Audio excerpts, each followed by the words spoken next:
Good morning from Mountain View, California, and welcome to another episode of UXR Conversations coming to you live on YouTube. Thanks a bunch for joining us. I'm really excited about this conversation. Been waiting to speak to Tom for a while. In case you don't know me, which is, I get that, like a lot of people don't know me. I'm Noam, and I'm the Director of User Research at Wealthfront and the creator of UX Quest, which is this channel and a newsletter and other things. And thank you so much for joining. I do not have sponsors for UXR Conversations. If anyone's interested, please let me know. I am wearing my Webflow t-shirt today, Mo Code, Mo Problems. So Webflow, get in touch. I like you. Fun fact, Tom, I own the domain npsistheworst.com because I think NPS is the worst. And so Webflow, just so you know, I'm going to build out an entire site dedicated to how bad NPS is with Webflow. Get in touch. We are super lucky to have Tom with us today, Tom LaRusso, who is a principal user research lead manager at Xbox at Microsoft. Welcome, Tom. Thank you. Happy to be here. Thanks for having me. Let me embarrass you for a bit and share some lovely things about you.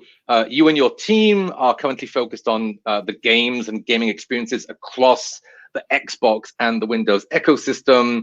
I wish I had one, maybe one day. You've been working in the games industry, which is a fascinating industry to me. We have to talk about this for a bit, for over 9 years, but you've got a good 2 decades of experience in user research. So one of the more experienced researchers out there for sure. You've done phones, operating systems, and even portable ultrasound, which I'd love to talk about as well. Sure. And in case you don't know the gaming world very well, it's certainly interesting to me to learn that Tom and the Xbox research team tackle a variety of research questions, social gaming, which is obviously huge these days, community, monetization, communication, cross-platform gaming, video consumption, accessibility, which is marvelous to hear, inclusivity, which is marvelous to hear, and of course, designing engaging games, which is important. Tom shares my passion for sharing information and inspiration at universities and conferences and a bunch of places where he can share some knowledge. And he would love to sit down, still to speak remotely, I guess, these days, with anyone who's interested in gaming and gaming research. And it sounds like you're also playing too much Fortnite and Hearthstone and using any excuse you can to jump on the Xbox and talk to people who don't live in your households, because we are all stuck in our households right now, and maybe for a very long time to come. I hope not. Okay, so was that fair? Did I miss anything, Tom? Thank you. No, I appreciate it. Like you mentioned, the games industry is such a fun place for applied research right now. It's amazing. So I feel very lucky. I think most people think of the game side first, which of course is fun. I'm sitting here in front of an Xbox that work said, here, put this on your desk and play it every day.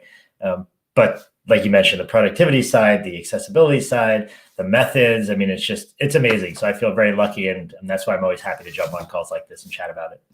Awesome, thank you. I'm also excited about the theme we have for today, which is managing researchers. We do not talk enough about management. A lot of content out there is aimed for early career ICs, or it's about methods and frameworks for research. But management is so hard. It's so complex. So many of us are lacking in training and mentorship around management. Most of us, if not all of us, have had one or more terrible managers in our career. And few things matter more for your experience in a company and your success than who your manager is. So I'm really excited to talk about this. I just want to say that this is a conversation between Tom and I, but also between all of you. So if you're joining us live, thank you for that. Please send us your questions by commenting on YouTube and leverage Tom's long and amazing experience in management and in research leadership, and we will be happy to answer. Okay, and by the way, hey, Susobit and Anil, connected from India and other places. It's a real pleasure to have you here. Thank you so much for joining. Okay, so let's jump into things. You mentioned to me before we started this that you have an interesting pitch or idea around why people should or shouldn't manage other people.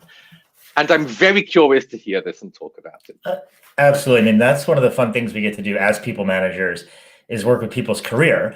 And there's lots of career paths you can take. But one of the nice kind of concrete branches you can think about is, do you want to go on your career as an individual contributor, or do you want to become a people manager? I think that I think the best managers, you really should want to become a people manager as opposed to thinking of it as just the next step, right? And I always say the people management side of the job is the thing that's going to keep you up at night. So you have to be ready to deal with kind of the tough conversations. You have to be able to embrace tough conversations, even some of the drama. But you have to find that satisfying and fulfilling, the mentorship and the career growth part, because that is the thing that keeps you up at night. If I'm on a project that's not going well, I can sleep very soundly knowing that me and my team are going to work on it. But if somebody's not happy on my team, or someone that I know of is really having a tough time in their career or not happy where they are, there's some kind of conflict, then that is tough. That's where the stress level comes up. That's where it's really something you need to focus on and fix. So you have to be ready to embrace that, because with people, of course, that happens. And it's too often that we think, okay, well, I've gotten to a certain point now, I just need to go manage people, and I'll kind of keep that separate and do my work and just kind of take that on to get promoted. So that's my first piece of advice to anybody is really talk to other people managers about the people side, and think if that's something that motivates you and kind of wants to something that you want to do as part of your job, because I believe it's really a different job, or a substantially different job than doing research. And that's part of the reason I got into it, very specifically focused on, hey, I want to be a people manager. I enjoy that part. So that's part of the pitch. Is don't think about it as the next step in your career. Think about it as something you want to branch off and go do for the right reasons. And I find it extremely satisfying. It's when I think about the moments in my career that I'm most proud of, a lot of it is around people management and growing people's career and connecting people to the right opportunity. And that's probably the second part of the pitch too, is I take a very opportunity focused approach. So I don't think of hey, there's a good researcher or a bad researcher or somewhere in the middle. It's really trying to match people up with the right opportunities for a project or for their career, playing to their strengths, not trying to make everybody a generalist, or, even worse, oh, you're not great at surveys, so let's spend 2 months on surveys and have you, running a giant survey-based project. Why would you put somebody in that position where they're not going to do well? So, thinking about the researcher as the opportunity in front of them and matching it up with their skills and really taking that approach. So we'll get to that, but I want to stick around with the question of kind of should you or should you not be a manager? I mean, I think one thing I struggle with is what you said makes sense to me, but I wonder if I'm at a point in my career where I could remain, as an IC, or I could be a manager. How do I know that these things are or are not true about me? Does that make sense? Oh, no, totally. And that's where you said also having a good manager helps. Make sure you have an open discussion about it. I've had some great managers in the past where I've said, oh, I'm not sure if I should, take on this project or that project. And they said, no, you absolutely want this project since you want to be a people manager. It's going to give you practice. It's going to give you the experience. I will admit that for a lot of folks that I know and myself at the time, giving up some of the day-to-day research to go focus on some of the process and some of the people management side, even before you're a people manager, can be tough, and it can be a little bit scary. I had to do about 1,000, usability studies before I started thinking, okay, it's time to move on, right? So I guess the short answer is start to look for opportunities in your day-to-day IC work that give you some of that practice. And that would be mentoring. It would be having an intern. Sometimes we get to manage contractors or vendors. It would be spending time talking to your manager about their job as opposed to helping you with your research. to see what they do and what their kind of day-to-day is, or maybe shadow them on some meetings you normally wouldn't go to see what it's all about. So there are plenty of things that you can work into your sort of, annual goals, or, what am I going to do for the next 6 months, and take 10-20% of that time to focus on it, to see if those are the kind of things you enjoy doing and you get satisfaction from. Yeah, for anyone watching this either now or afterwards, please, I mean, that point is so important. Take that point into consideration.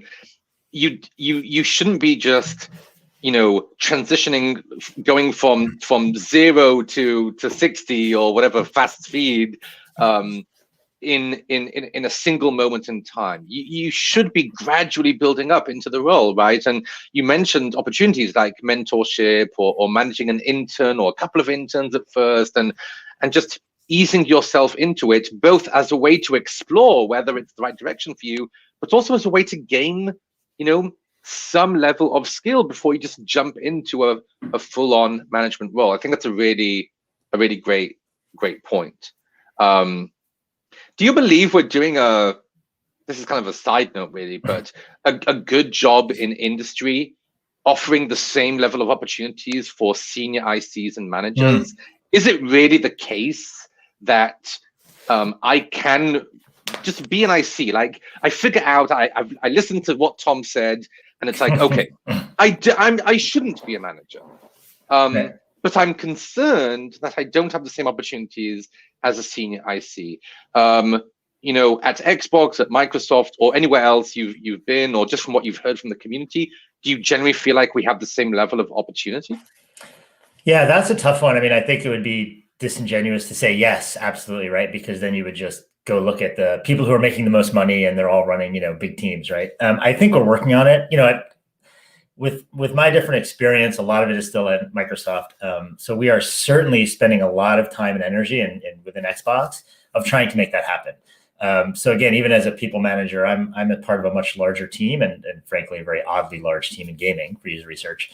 And we do spend a lot of time making sure that we are growing people's careers as an IC.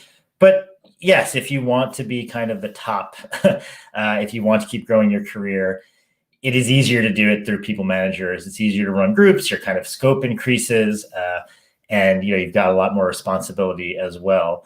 But I think compared to 5 years ago, 10 years ago, 20 years ago, we're getting much better at it. I also think things like this, the work you're doing, and the amount of conferences, and just being more of an expert, being more public, being more of the sort of go-to person in an area is just becoming much more prevalent. And I think that's a great way to continue IC work as well, because you can start impacting your company, beyond your company, multiple products within a group, things like that. But I think we have a ways to go before we can say that. If that's very often, that's if we consider sort of money and title as the top thing, right? But if you think about growing your career and doing interesting research and influencing others, I think there's a very high ceiling for individual contributors. Yeah.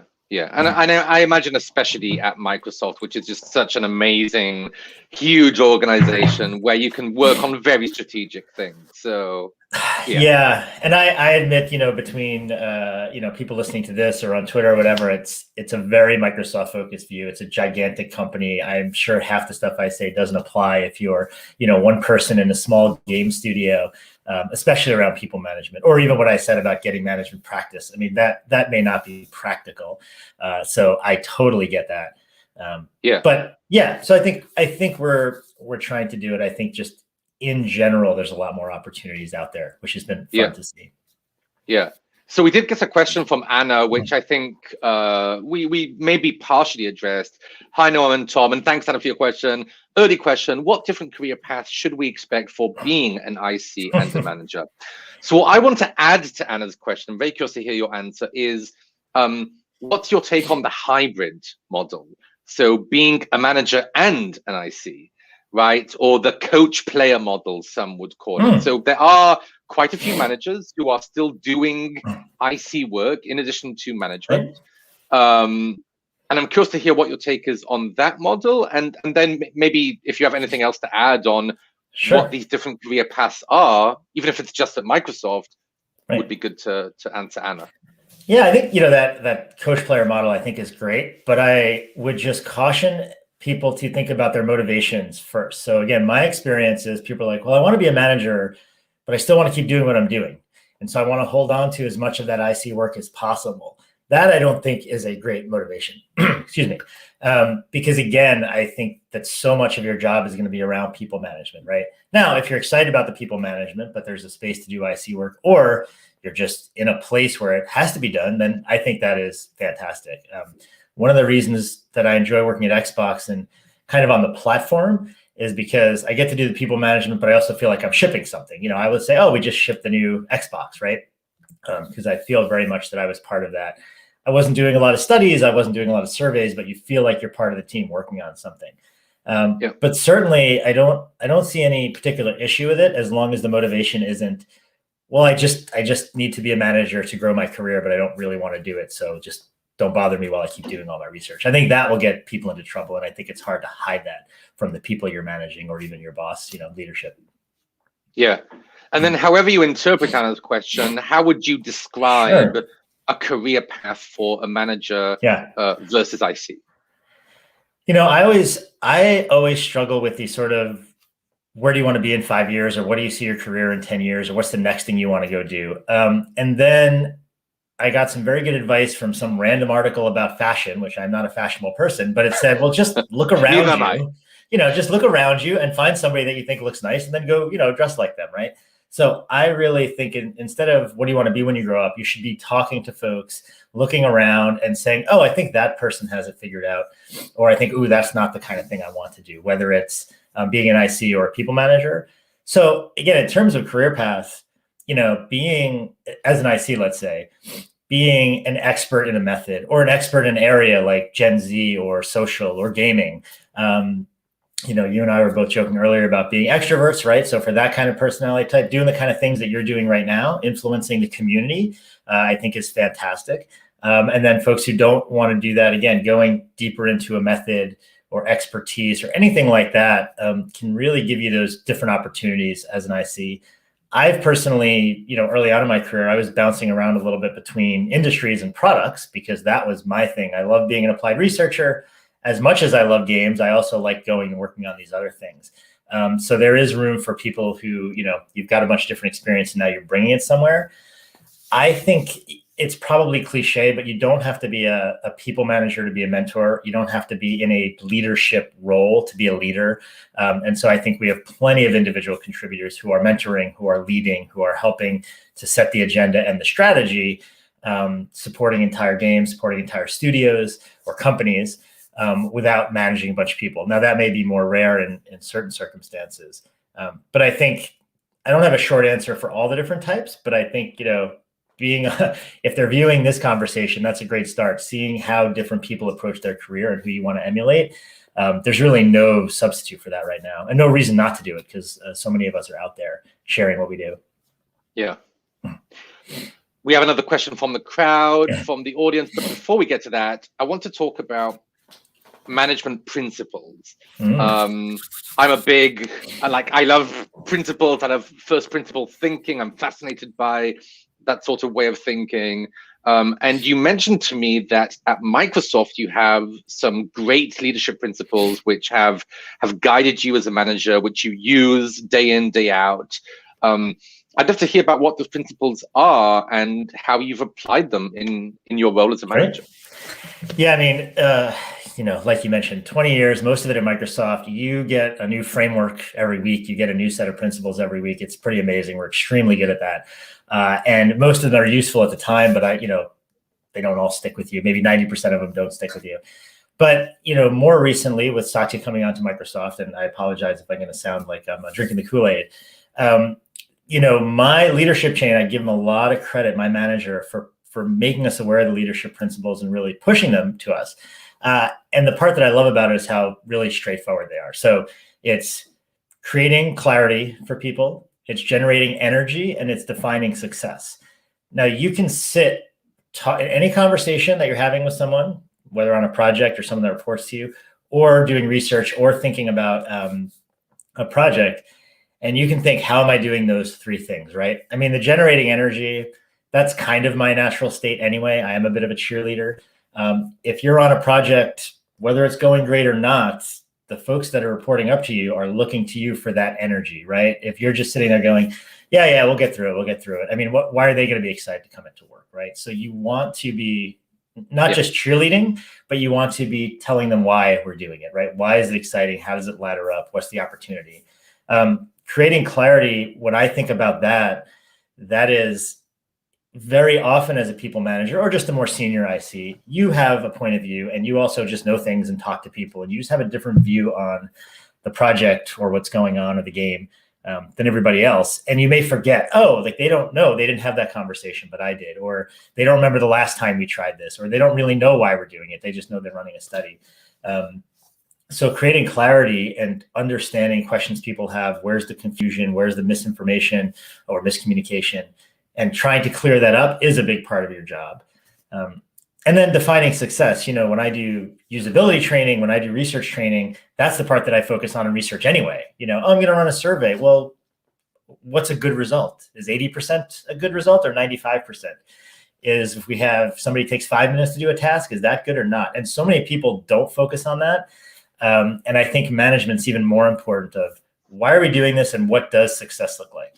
And that if I'm managing 5 people, success could look very differently for all 5 people on a similar project, right? For one person, it's getting your reps. You need to come out of this and be really solid in this method. For another person, it's no. We signed up for, getting more people to get the mobile app, and that's what you're on the hook for. That's success for you. Go figure out however you want if they're more senior. So those 3 things, be energy, clarity, and success. You can really use them on a day-to-day basis. They're easy to remember. I don't even have them written down in a Post-it note anywhere. And I know, Satya's pushing that from the top down, and it's really stuck with me because I think of it as very practical. Yeah. Well, 2 things. First of all, people who know me well know I am obsessed with the number 3. It's just a weird thing, but I think in 3s. And so a 3-pronged framework works for me. So I love that. And I couldn't agree more about the last point about defining success.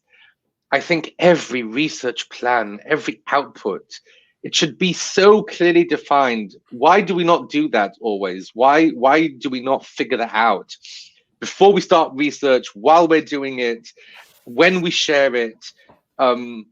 We need to have more clarity on that. And I think so many of us get so excited about, choosing the right method and planning our questions and doing all these things. And then we kind of forget about just really reflecting deeply on, if this goes well, what would we have learned? What do we need to learn in order to really impact, the team we're working within, the organization we're working within, or whatnot? Totally. I think it's about half us and half our stakeholders as well. I mean, how many times do you get the question of, well, we just want to know about this, or go find out about this, or go see if this is good. So they may not even be asking us for success. And then we have to be kind of the leaders in that space and bring our expertise and say, well, you want to know this because you want to get to this point. And frankly, you have to ask ourselves, well, what would this look like if it was bad or worthless, or we didn't hit the mark, right? So I just think the more time we spend on that across the board, it also, right now, my kind of, my mission is to get user research to be more accountable. I think that we want to seat at the table, we want to have impact earlier, but we have to be more accountable. So defining success and calling your shot is what gets you to be more accountable. You want to improve some business metric, or even just say this research plan is going to yield this, then you have to go do it. And if you don't do it, you have to say, okay, that's on us. The same way a dev or a designer or a PM would have to say, okay, that's on us that it didn't go well. I don't know how you can be accountable if you're not defining success up front and then seeing how you did. Totally. We have a couple more questions from the audience. Let's bring them up. Pooja, thank you so much for your question. Hi, Noam and Tom. My question is regarding contractors versus full-time employees. How does a manager navigate the differences between contractors and full-time employees while maintaining project goals? Thank you. So I imagine you've worked with contractors in the past, maybe now as well. How do you think of kind of making sure that everyone's working as a team and focusing on the goals rather than the type of employment and whether you're a W-2 or not, etc. Yes, very, and it is certainly a tricky space to navigate. If anyone out there knows anything about the history of Microsoft, we have a very tricky history around full-timers and contractors. I've spent many years working with contractors and vendors, hiring them and working with them. I think one of the big differences is as a full-time employee, and I'm going to speak for Microsoft, but I assume this is most places. That's really where you have the people manager. That's where you have the leadership chain. For folks on my team, I am part of my job is growing their career and making sure that they're going in the right direction. And whether that's the next 10 years at Microsoft or to get them a job somewhere else, making sure they are successful and happy and growing. And then on the contractor side, I just take more of a project focused, right? So I think of them, even if they're sitting next to me, those are the folks that are here to help fulfill that goal, to get that project done. We want to make sure we're working well and, there's lots of communication, but I really think about it project first. Where actually on the full-time side, I really think about it in terms of their career and their opportunities. So I am happy to mentor and talk to, contractors and all that, of course. And some of the, smartest, talented people I've worked with have been through contracting agencies and vendor relationships. But it really is that sort of project first approach. I think of them as having a set of skills that we are trying to bring to bear on the project, as opposed to growing their skills and mentoring them and where they're going to be in 5 years. So it's not always cut and dry. And there's definitely times you're like, all right, well, let's get through this and then we'll go out and have a beer and talk about the other side of things. But for sure, it's, they are coming with something, whether it's design skill or research skill, that we want to leverage for a product. And in that case, going back to success, that's even more important to say, well, this is what we need. We need 2 or 3 reports, or, we need us to help answer this question. So, but it's certainly tricky.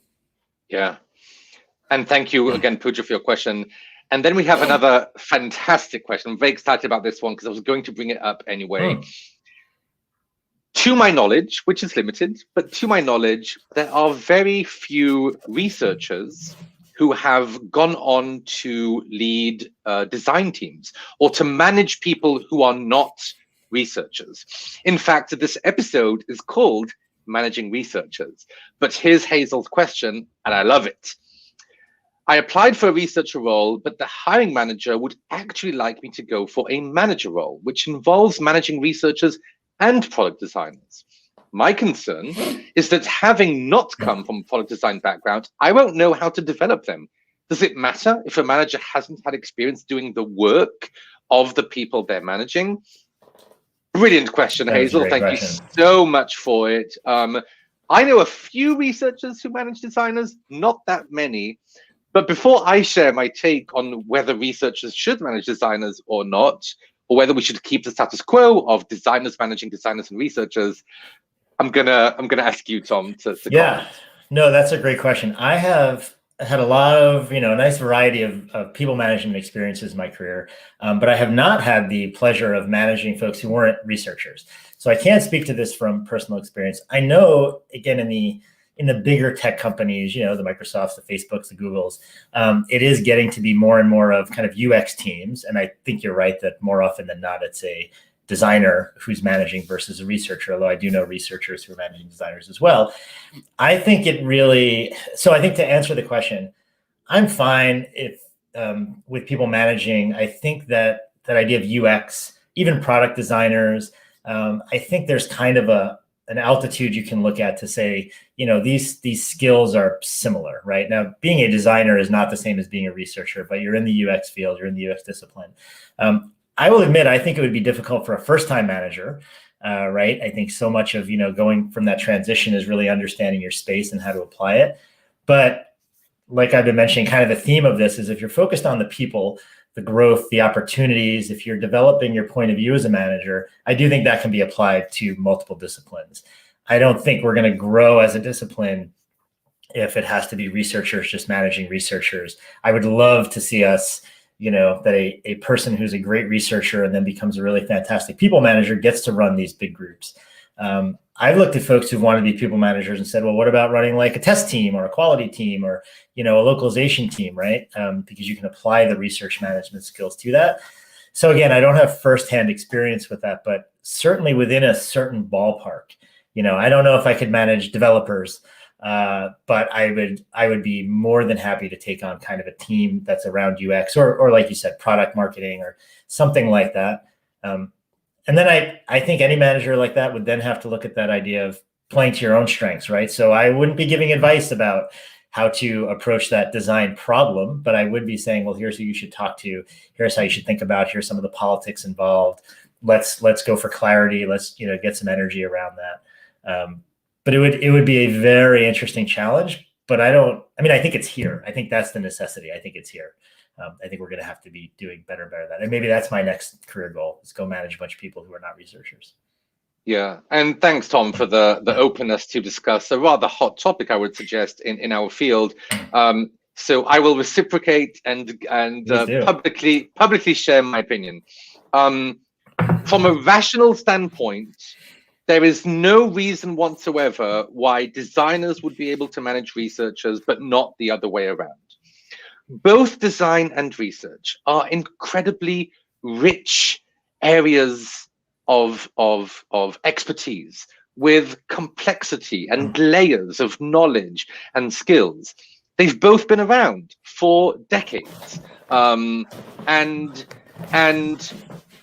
we both learn some things about the other area, but not that much. You can go through design school, for example, and you can take a class or two about a little bit of qualitative research and maybe quantitative research, or maybe even something broader, and that's it. You can go through a research program and learn a little bit about design principles, or an HCI program, but not that much. And so I do not see any rational reason. I challenge anyone to debate that with me. I would love to talk about it. Why it is the case that, as far as I know, usually designers are managing researchers and not the other way around. I think one reason why that happens is, what's for sure true is that typically an organization, a startup, would need to hire designers before they hire researchers. Mm-hmm. And those designers would have to do some research. And then as the organization gets built, then the first designer, who might at that point be the head of design, hires the researcher and they report into design. This also, by the way, pertains to a whole other topic, which we won't get into today, which is just organizational structure in general, and where should research report into, and is it design, or is it product, or is it operations, right, or is it to the CFO, which happens, by the way, sometimes. So a lot of complexity there. I definitely, oh, sorry, go ahead. No, please. Sorry. I definitely agree with you, Tom, on the point of, if Hazel, this is unclear, but if Hazel, you're a first-time manager, I think there may be some complexity there that you might not want to take on. If you've been a manager before, then that's maybe something else. And I also share Tom's view around, us as managers, focusing on just empowering people, helping them grow, helping them reach their potential. And if we feel like we can't do a certain aspect of that, it's our job to find people who can, right? And we can always connect you with people who can give you certain types of feedback. But having worked in this industry, both Tom and I, for a while at this point, we know some stuff about design. We know a lot about what constitutes helpful feedback, solid coaching, good mentorship. Absolutely. And I think we have a lot to contribute, and I think you do too. Well, that's basically what I was going to say more specifically to Hazel is, go do it. I mean, I don't think if a designer was offered that role, they would second guess themselves and say, oh, I can't manage a researcher or a PM. So I think, we sometimes can overthink things as researchers, excuse me, and go be bold and go do it, and, help kind of raise that bar for everybody else, because there's absolutely no reason. I'm with you. I don't mind admitting when I have a chip on my shoulder about something. So if you want to talk about disciplines managing other, that's great, but not design can manage everybody and then researchers can only manage research. So, and I don't think most designers believe that either. I think it's a product of what you were talking about just kind of the realities of the organization. But yes, go, or at least really strongly think about it, and don't shortchange yourself by thinking, well, how could I possibly do this? Most people who are first-time managers don't know what they're doing. And so whether you have a couple of different disciplines under you, you'll figure it out. Yeah. A brief pause to mention that if you're more of a reader than a video watcher, I also have a monthly free newsletter I send out and a weekly paid newsletter. And just as a thank you for people who watch these conversations on YouTube and join me, there's also a coupon code, the YouTube 20, for 20% off the annual paid subscription. So feel free to use that. I hope that I can continue to share helpful information across a bunch of different mediums. Maybe Tom will even agree to write something with me at some point and share that on the newsletter. But I'm not going to force you to commit while we're live on YouTube. Sure, happy to. Think about it. And thank you again, everyone, for your questions. Keep them coming. Really appreciate it. You're very welcome for the answers, Hazel and Pooja and everyone. Tom, you mentioned to me before the conversation again that you believe in, is it situational leadership? Mm-hmm. I'd love to hear more about that, and maybe more broadly, your views on, or your current views on, as they've developed over the years, on what's the best way to help people. We just talked about this, essentially, reach their potential, succeed, grow. What's the right way to do that? What's maybe not the ideal way to do that? And what is situational leadership for those of us who don't know? Sure. So I mentioned kind of playing to people's strengths a little bit earlier and opportunities. And so kind of like I talked about frameworks, we are very lucky at Microsoft where they spend a lot of time offering training classes and a whole set focused on managers. So early in my manager career, I took a class called situational leadership. Now I should know kind of the ins and outs and where it came from for interviews like this, but all you have to do is look it up online and sure, you will find a million articles and videos about it.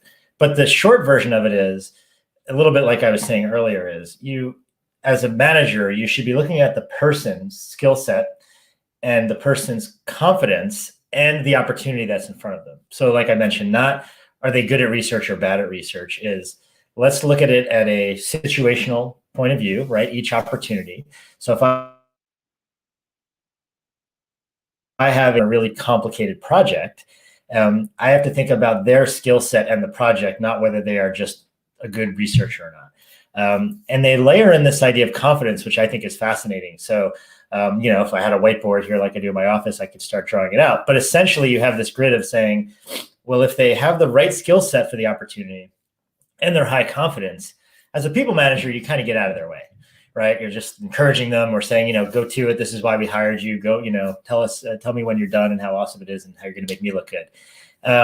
If they have the right skill set, but they have low confidence, meaning they don't know they have the right skill set, which actually happens more than you think, then you have to take on more of a coaching or encouraging role. Like, no, you are doing the right thing. This is great. I can't tell you how many people come to me like, oh God, I really blew that. Like, no, that's exactly what we needed. Maybe it's not what you think we needed, but that is totally what we needed. That's why you're on this project. And then of course you get the flip side, people who are high confidence, but don't have the skill set for the opportunity that they are in. And I was given a great example of, a fantastic PM who is, shipping these great products, who was asked to go run a conference, right? Or a big event planning type thing. And they didn't do a good job because they weren't used to event planning. That's very different than, running a PMing a project, right? So you have those kind of things where it's, okay, I am, maybe going back to our earlier topic, really great at research, but now I give them an intern. Right. And they think, oh, I'm a great researcher. Of course I know how to manage people, but they don't. And so then you're trying to delicately show them and model and coach them and let them know that this is actually a growth area for them. Not to say, hey, you're not doing a good job this year, because of course you're nailing it as a researcher, but this thing in front of you. So you start to build out a little grid and see where people are for that opportunity, knowing that in a month from now, the opportunities are different and then they switch. I think we can get too mired down on like, all right, here's my top people and here's my bottom people and here's people in the middle. When that's almost never the case. It's really how they are doing in a particular opportunity. Yeah. Did you, just for context, first of all, you're lucky you have all of those internal trainings. Oh, yes. Have you in the past explored other frameworks that are somewhat different from situational leadership that didn't work as well for you as a manager? That would be great context to have on kind of historically, have you tried other frameworks and what has worked and what hasn't worked so well, or what's like the counterpoint to situational leadership? That's a good question. The playing to your strengths is very similar view. So I kind of merge those two together. I don't think I have a great answer for that. I do have one of the other methods I use is kind of this weird motivation checklist method, which I can talk about, but I don't have a great answer for things that have really sort of bombed. I mean, I think one thing that you have to be as a people manager is you really have to be able to embrace those hard discussions. And being a gamer, I think about it kind of like leveling up my character, right? So you have to go towards them instead of shying away from them. I think as researchers, we can really build up our skill set around, this is the data. I know you're not listening to me, and we're going to go have that hard conversation. But a person sits down in your office and says, why haven't I been promoted? I'm not happy. Why didn't you put me on that project?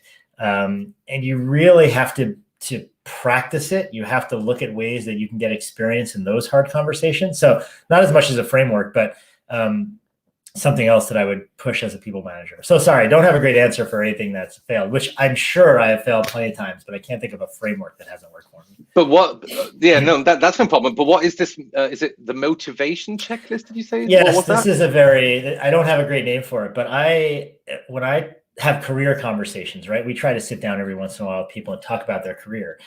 I think, again, in the past, you think, well, what's going to be my next step? Where am I going to be in 5 or 10 years? And I find that very daunting and very hard to operationalize. But we're in a LinkedIn world. We're in a world where opportunities come at us now, if we're lucky, where you could just be sitting there and your inbox will fill in with, hey, are you interested in this? Are you interested in that? So I use that kind of framing to talk about career. If you're sitting in your office one day, perfectly happy and enjoying the job you're doing, what kind of job offer would have to show up in your inbox to make you think about doing something different, right? Would it have to be twice as much money? Would it have to be in games? Imagine you're a games researcher and you want to be a people manager. I'll say, great. So someone from a different company outside of gaming offers you a people manager position. Would you go take that? Is your desire to be a people manager more than your desire to stay in gaming or to stay at Microsoft or Xbox?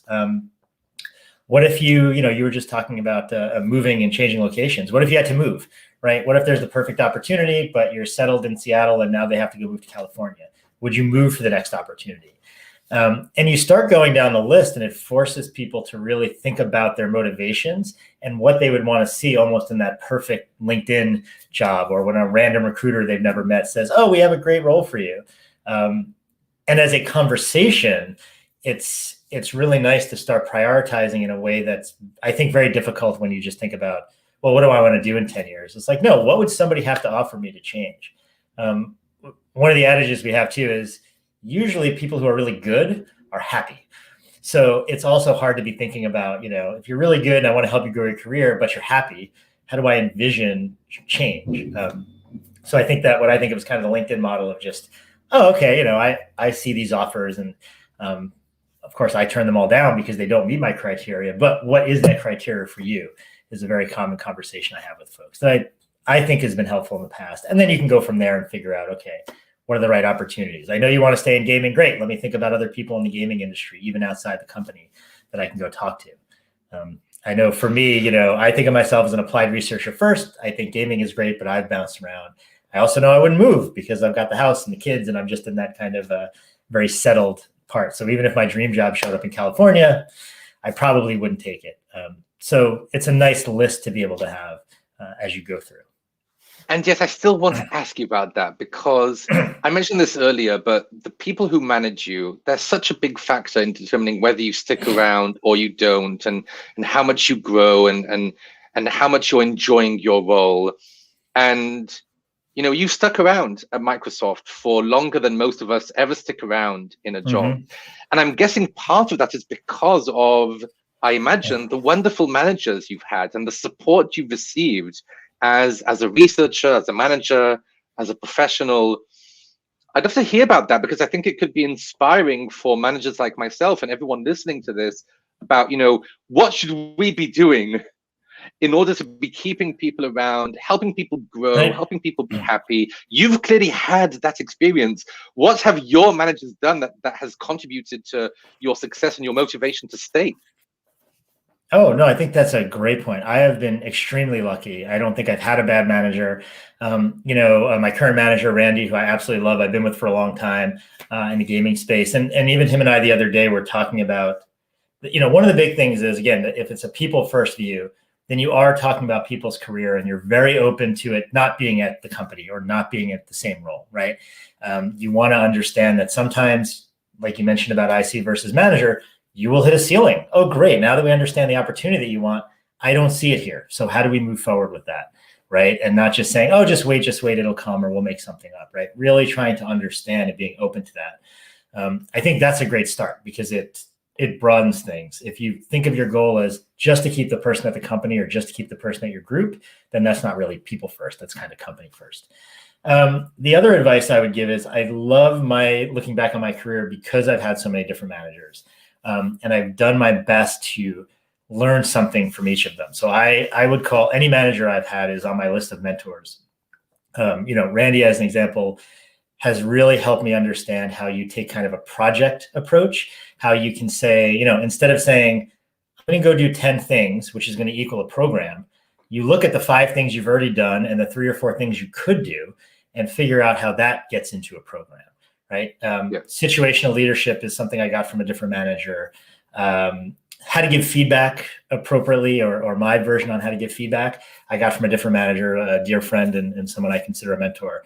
So when you talk about managers being so important, I totally agree, but I don't think that equals trying to stick with one for as long as possible. I actually think my worldview is the more projects, the more industries, the more disciplines, the more folks that you can talk to and experience you can get, the more managers you have, the more you're going to grow your point of view and perspective. I mean, we haven't talked too much about that, but being a senior IC or being a senior people manager, you should have points of view on things and approaches you bring into a situation.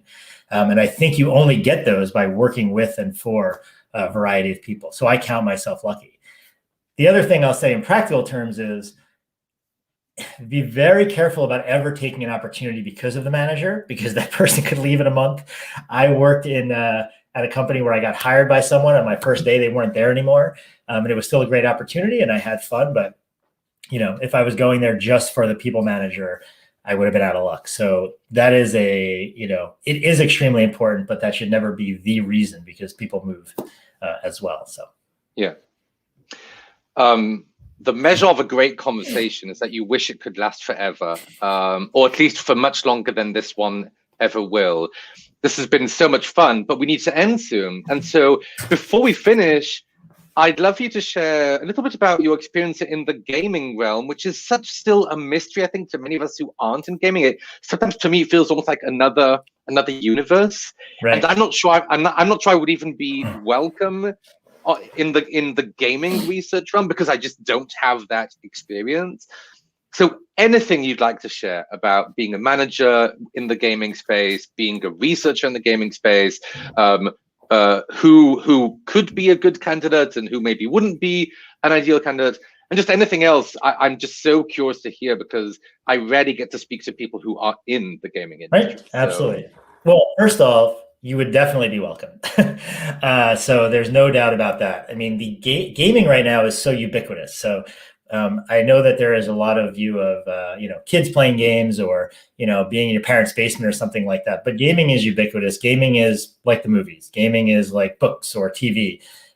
So there's no single view of it. The industry is gigantic and there's definitely room for everybody.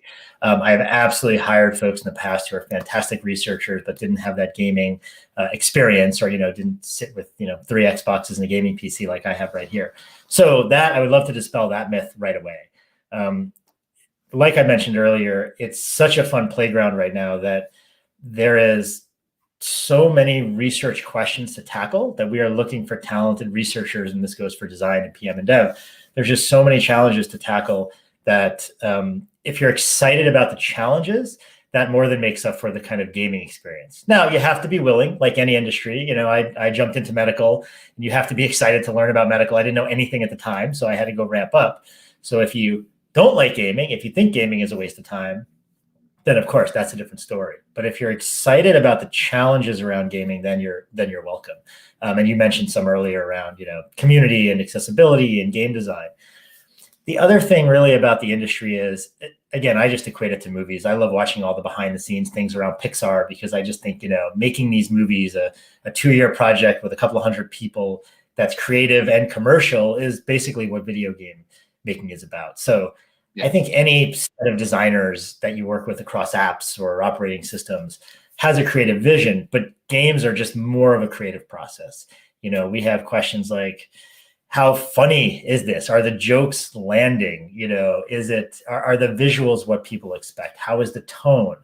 And to even go further, I think the beauty of it, and the reason why I get to do so many of these conversations, is the rest of the industry is looking at that. So if you're in a space right now and you're working on an app, or you're working on a website, or you're working on something, and you're not asking yourself about the tone, about the voice, about the visuals, about the light, then you're not caught up with the rest of the industry. And I know that's what people are doing right now. I spent years on Windows, spent years in mobile, and we were asking the same questions that gaming has been asking forever. So it's, I guess the other myth is it's not that different. There's some fun things in there. I like to say that we have fans, other products I work on have users, but these, Xbox and the games themselves have fans. But so much of it is similar that you would be surprised. And I can say from working in a few different spaces, that it is extremely similar for researchers to come over and work in games and tackle those problems. But then it's also fun. It's fun to say, hey, here's this game that's about 6 months away from being shipped. Please play it. Give me your feedback. What do you think? How do we get people to enjoy it? How do we get people to think it's a good deal? So there's no shortage of fun things to talk about. That's great. It's been a rather joyless year with COVID-19. So my final question for you is, what's your favorite game? What game has brought you the most joy? Obviously, other things have brought you joy in your life, such as your family. But for a couple of months anyway, yeah. But sticking around in the space of gaming, what's your favorite game that brought you the most joy, and why? I'm curious to hear. So even, that question even reminds me of my, when I was getting an internship, one of the interview questions around why do you like gaming? And my answer is still the same today, is gaming for me is a proxy for social. So all the games I play are an excuse for me to be social with people and play them together. So I am having a great time playing Fortnite right now. I was kind of late to the party.